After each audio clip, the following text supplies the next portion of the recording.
Good morning and welcome to Tuesday's edition of Everything Yesterday This Morning. I actually have a really long episode for you guys today, so I'm going to go fast. If you'll remember, the United States announced a record-sized release of emergency crude oil reserves in March without consulting partners in the International Energy Agency, leaving them scrambling to match with releases of their own. Unilateral action by Washington to address global supply or price issues risks undermining the United States' relationship with the IEA, the world's energy watchdog that normally oversees international releases from emergency stockpiles, and could raise questions about the continued relevance of the group. The Paris based IEA, that should tell you enough right there, which groups together 31 mostly industrialized countries, was established after the 1973 oil price shock to ensure continuous energy supplies to its members in the event of an embargo, war, or devastating storm. The group's members have become worried that Biden is using the Strategic Petroleum Reserve to tamp down rampant domestic inflation for political reasons, instead of protecting consumer countries from a global supply disruption. Because he is. The IEA was embarrassed by the United States release, which was at the start done essentially unilaterally by the United States. It is the common understanding of IEA members that we must cooperate as a whole. Better get that collective going. At issue is the United States announcement on March 31st that it would unleash 180 million barrels of the SPR at a pace of 1 million barrel per day to bring down soaring global energy prices and address cuts in Russian oil supplies since its invasion of Ukraine in February. Washington had not informed the IEA or its members that the announcement was coming, a break with precedent, and that the record size volume, over 3 times bigger than any previous release from the SPR, was a surprise. I, in no way, support releasing oil from our strategic reserve without plans or intentions to refill it, but I fully support the United States acting in its best interest without consulting 31 other countries and some international agency. Here's the thing. I don't know that this strategic release helped the United States in any way, shape, or form. But moving on. In the latest sign that Iran is readying for a military crash with the United States, even as it supposedly works to revive an Obama era nuclear deal, experts have revealed that Tehran is hardening its critical infrastructure as a possible response to an attack on the U.S. electric grid. While some in the Biden administration have said Iran does not yet have a traditional nuclear-tipped missile that can strike the United States, others are now citing evidence that the terrorist nation is stepping up its efforts to explode a small nuclear weapon delivered on a satellite in the skies over key electric grids, creating a blackout knockout for the United States. The new evidence includes moves by Iran to harden its own grid and other infrastructure, and military documents endorsing a so-called high-altitude electromagnetic pulse strategy. Peter Vincent Pry, the executive director of the EMP Task Force on National and Homeland Security, added, quote, "An official Iranian military textbook endorses nuclear HEMP attacks against the United States as well as deception measures to conceal nuclear weapons in violation of international agreements." Price said EMP weapons can effectively shut down a nation and be very easily deployed. He added that the targets are obvious. If Iran acquires or develops nuclear attack capabilities, Iran's targets will most likely be the populations of the United States and Israel. His report urged the Pentagon and the Biden administration to look beyond Iran's struggle to build an ICBM and focus on satellites. Iran has orbited civilian satellites in 2008, 2009, 2010, 2015. They have orbited a military satellite. They have suborbited a monkey into space and returned it safely. That happened in 2013. And they have medium range military missiles, more than any other nation in the Middle East. He added, Iran has not demonstrated a military intercontinental missile equipped with re-entry vehicle capable of penetrating the atmosphere, accurate enough to strike a city. Yet, a high-altitude electromagnetic pulse attack does not require a re-entry vehicle or accuracy. There is a book, and I'm going to take just a minute. There are actually multiple books. My friend Mark Sibley has a book called Mongol Moon. My friend Clay Martin has 3 books. Prairie Fire. Gosh, the names completely elude me at this very moment. Look up Clay Martin books. You'll be able to find him. Prairie Fire is one of them. And then there's another book called 1 Second After. I highly recommend taking a look at all of these books to look at what the possibilities are like if something like an electromagnetic attack took place on the United States. In other words, we would be completely fucked. So, just throwing that out there for you guys. Okay.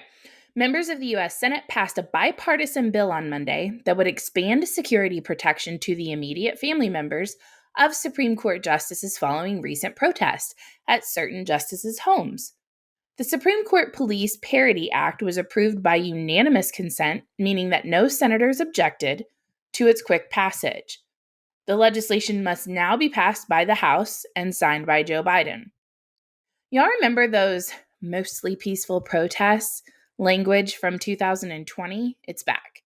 This article says, quote, demonstrators in support of reproductive rights march following a vigil outside Supreme Court Justice Alito's home in Alexandria, Virginia. Instead of insane women screaming and harassing judges and their families outside of their home in support of killing babies.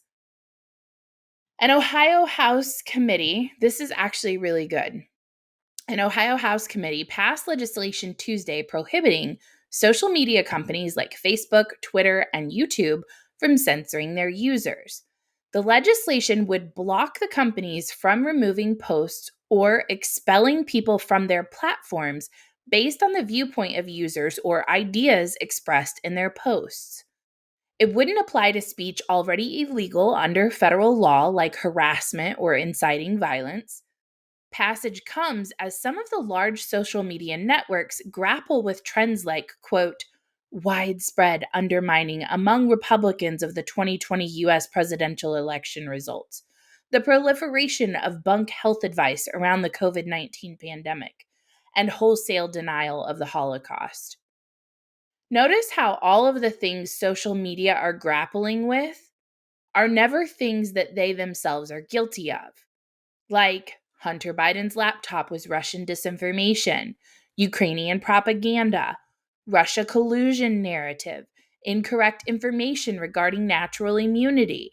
This is not a right or a left issue. It's an issue of laziness. Laziness on the part of the consumer of information, not wanting to do their own research and draw their own conclusions, rather than reading what they're told and believing it because of political affiliation with the source. Lawmakers in 16 other Republican states have introduced similar legislation stemming from conservatives' perception that social media companies disproportionately censor their views. In the last 6 months, federal judges in Florida and Texas have temporarily halted the only 2 such laws enacted thus far, ruling that they violate the First Amendment to the U.S. Constitution. The Ohio legislation is House Bill 441. You'll definitely want to look it up and read the actual bill, and would allow private citizens to sue social media companies and win judgments if their views are censored. This includes blocking, banning, demonetizing, deplatforming, removing, denying equal access or visibility, or otherwise discriminating against the user based on what they post. The bill prohibits the companies from creating any kind of waiver for users to sign to circumvent the censorship law. It only applies to companies with at least 50 million users, social media companies, the the Chamber of Commerce, the ACLU, and the Libertarian Americans for Prosperity opposed the bill. Conservative think tanks like the Heartland Institute and the Heritage Foundation testified in support of the bill. Supporters allege that big tech companies are threatening the free exchange of ideas by squelching their users' content. One of the differences is that the Ohio law would expressly declare that social media companies are common carriers, which do not receive the same speech protections as publishers like newspapers do. The court rulings disputed this point. Pittman in Texas notes social media companies regularly screen, moderate, emphasize, and curate content. That makes them a publisher, even if it's an algorithm that does the sorting in lieu of a human editor. The Chamber of Commerce opposed the bill, arguing that it interferes with the free enterprise rights of private businesses. Jeff Dillon, a lobbyist with Americans for Prosperity, argued it unfairly burdens any new entrants to social media markets, burdening their potential growth with untenable costs to comply with the law. Additionally, at least 2 courts have expressed skepticism of the viability of the law. So why should Ohio throw the money, lawyers, and other resources at the idea? What do you guys think? Does Ohio's law hinder free speech or bolster it?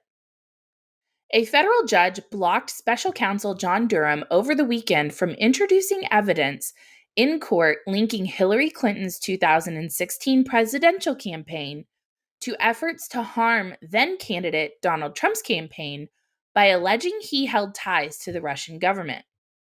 U.S. District Judge Christopher Cooper ruled against Durham's efforts to introduce several pieces of evidence potentially implicating Clinton in a case against attorney Michael Sussman.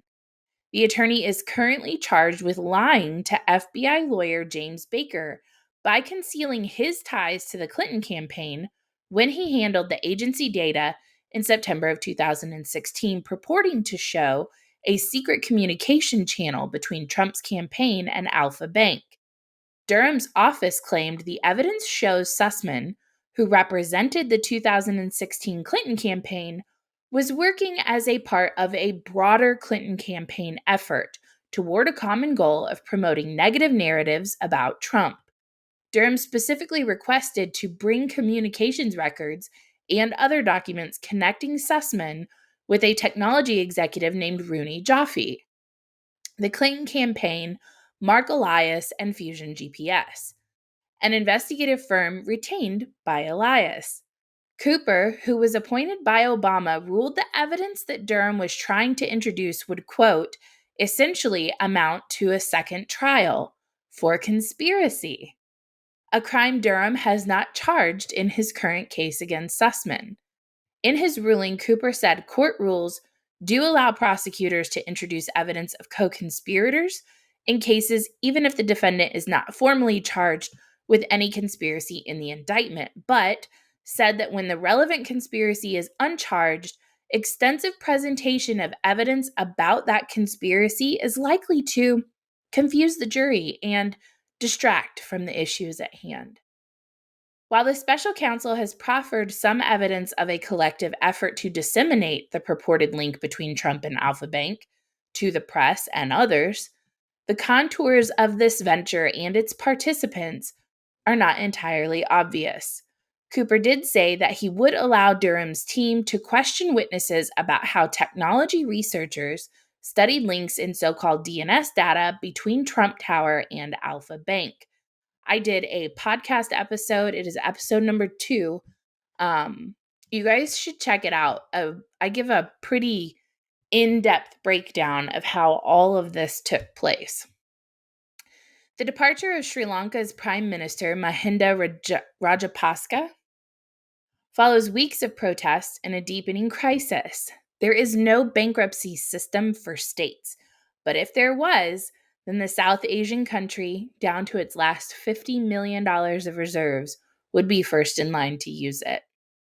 A team with the International Monetary Fund, or IMF, this week started work with officials in Colombo over a bailout that will include a tough package of reforms as well as financial support. But as the IMF and its sister organization, the World Bank, know full well this is about more than the mismanagement of an individual country. They fear Sri Lanka is the canary in the coal mine. Across the world, low and middle income countries are struggling with a three-pronged crisis: the pandemic, the rising cost of their debt, and the increase in food and fuel prices caused by Russia's invasion of neighboring Ukraine. David Malpass, the World Bank's president, explained the concerns at the organization's spring meeting last month. Quote, "I'm deeply concerned about developing countries. They're facing sudden price increases for energy, fertilizer, and food, and the likelihood of interest rates increasing. Each one hits them hard. The list of countries that look vulnerable is long and varied. The IMF has opened rescue talks with Egypt and Tunisia, big wheat importers from both Russia and Ukraine, and with Pakistan, which has imposed power cuts because of the high cost of imported energy. Sub Saharan African countries being carefully watched include Ghana, Kenya, South Africa, and Ethiopia. Argentina recently signed a $45 billion debt deal with the IMF, but other Latin American countries at risk include El Salvador and Peru. Pay really, really, really close attention to those African countries and even some of these Latin American countries, because my guess is that with the increased demand for minerals and resources found in abundance in those countries, China will be moving in to help those countries out of the situations they're in. For months, the speculation was that Turkey would be the first domino to fall, but despite an annual inflation rate of 70%, and an unconventional approach to economic management, it's still standing. Unlike some other countries under threat, Turkey is still able to feed its own people, for now. The World Bank said almost 60% of the lowest income countries were in debt distress or at high risk of it before Russia's invasion of Ukraine, while the cost of servicing borrowing is steeply rising, particularly for those countries that have amassed debts in foreign currencies. Last for today, FCC Commissioner Brendan Carr blasted the Department of Homeland Security's new Disinformation Governance Board to combat online disinformation, calling it Orwellian, un-American, and unconstitutional. Federal and state lawmakers, constitutional scholars, and other experts are expressing concerns, gee, you fucking think, with the DHS new Disinformation Board, which they argue is the Biden administration's attempt to stifle free speech. It's just a coincidence that it coincides with the purchase of Twitter. Carr went on to argue that this is a broader effort by this administration to drive dissent from the public square. I think it's pretty clear that there is coordination happening, and if there is, then that does potentially make these entities state actors, which means they are limited by First Amendment, and there's one person in government calling it what it is. Thank you for joining me for Tuesday's edition of Everything Yesterday This Morning. I love you guys. I hope you guys have a great day, and I will see you in the morning.